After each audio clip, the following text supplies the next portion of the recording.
Hello everyone, welcome to Sanmarga classes. 6ನೇ ಪ್ರಶ್ನೆ, ಕರ್ನಾಟಕದ ಕೈಗಾರಿಕೆಗಳು ಎಂಬಂತಹ ಚಾಪ್ಟರ್ ಇಂದ ಹತ್ತಿ ಗಿರಣಿಗಳು ಈಗ ಮುಚ್ಚಲ್ಪಡುತ್ತಿವೆ ಏಕೆ ಅಂತ ಕೇಳ್ತಾ ಇದ್ದಾರೆ. ಓಕೆ, ಹತ್ತಿ ಗಿರಣಿಗಳು ಹತ್ತಿಯನ್ನ ಬಳಸಿ ಬಟ್ಟೆಯನ್ನ ತಯಾರು ಮಾಡುವಂತಹ ಗಿರಣಿಗಳು, ಹತ್ತಿಯನ್ನ ಬೇರ್ಪಡಿಸಿ ದಾರವನ್ನ ಆ ಉತ್ಪಾದಿಸುವಂಥದ್ದು. ಓಕೆನಾ? ಸೊ ಇಲ್ಲಿ ಹತ್ತಿಯನ್ನ ಬೇರ್ಪಡಿಸಿ ಅದನ್ನ ಸೋಸಿ ಏನ್ ಮಾಡ್ತಾರೆ ಮಕ್ಕಳೇ, ಬೀಜವನ್ನ ಬೇರ್ಪಡಿಸಿ ದಾರವನ್ನ ತೆಗೆಯುವಂತಹ ಕಾರ್ಖಾನೆಗಳಿರ್ತವೆ. ಅದೇ ರೀತಿ ಹತ್ತಿ ದಾರದಿಂದ ಬಟ್ಟೆಯನ್ನು ಸಿದ್ಧ ಉಡುಪುಗಳನ್ನ ತಯಾರಿಸುವಂಥದ್ದು.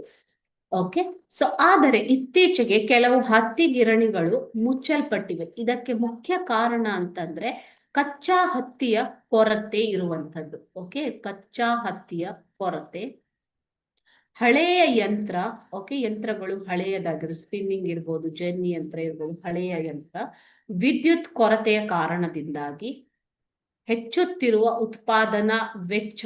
ಓಕೆನಾ, ಹೆಚ್ಚುತ್ತಿರುವ ಉತ್ಪಾದನಾ ವೆಚ್ಚ, ಪ್ರೊಡಕ್ಷನ್ ಕಾಸ್ಟ್ ಇದು ಜಾಸ್ತಿ ಆಗ್ತಾ ಇರುವಂತದ್ದು. ಓಕೆ, ಕೃತಕ ನಾರಿನ ಬಟ್ಟೆಯ ಪೈಪೋಟಿ ಅಂತಂದ್ರೆ ಹೆಚ್ಚುತ್ತಿರುವಂತಹ ಸ್ಪರ್ಧೆ. ಇವಾಗ ಹತ್ತಿ ಬಟ್ಟೆಗಿಂತ ಹೆಚ್ಚಿನ ಬೇಡಿಕೆ ಬೇರೆ ಬೇರೆ ಬಟ್ಟೆಗಳಿಗೆ, ಅಂದ್ರೆ ಕೃತಕ ನಾರಿನಿಂದ ತಯಾರಿಸಿದಂತಹ ಬಟ್ಟೆಗಳಿಗೆ ಹೆಚ್ಚಿನ ಬೇಡಿಕೆ ಇರುವುದರಿಂದ, ಅದೇ ರೀತಿ ಮಾರುಕಟ್ಟೆಯಲ್ಲಿ ಸ್ಪರ್ಧೆ ಇರುವುದರಿಂದ, ಇತರ ಬಟ್ಟೆಗಳೊಂದಿಗೆ ಹತ್ತಿ ಬಟ್ಟೆಗಳ ಸ್ಪರ್ಧೆ ಇರುವುದರಿಂದಾಗಿ ಹತ್ತಿಯ ಗಿರಣಿಗಳು ಈಗ ಮುಚ್ಚಲ್ಪಡ್ತಾ ಇವೆ.